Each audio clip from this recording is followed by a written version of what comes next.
مدتێکە من گرفتارم بەدەست سەوداتەوە، بووم بە داوی چینی زوڵف و پەرچەمی تاتاتەوە. مەنعی قولابی موژەی ناکەم لە ڕاکێشانی دڵ، بۆ ئەسیری چاوی مەستی پڕخەوی ئەیباتەوە. وا سرم دانا بە عەزمی بەردەبازی ڕێگەکەت، مەرهەمی دەردی سەری من وا بە گەردی پاتەوە.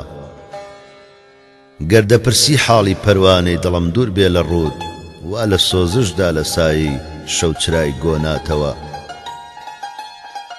چاوی خوێن خواری بە خوێنم فێرە وەک لێوی بەمەی، لێی گەڕێن ئێوە و خودا ئەم شۆخەبا بیخواتەوە.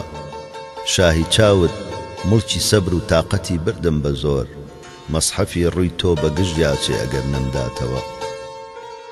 مێشی خاڵت نافڕێ بەس باوەشێنی کە بەناز، چونکە پابەندە بە شەهدی ڕوومەتی زیباتەوە. شین و واوەیلایە ئاساری قیامەت هەڵدەسێ، گوڵبەدەن ئەمڕۆ بەرەو مەشریق ئەگەر لاکاتەوە. لەب شەکەر فەرموو بە زوڵفت باوەشێنی با نەکات، مێشی ڕۆحم گەر بنیشێ وا بە قەندی چاتەوە. خەتی دەرسی عشقی ناری وەک ڕقومی خاڵەکەت، وا بە لەوحی گەردنی بێگەردی وەک میناتەوە.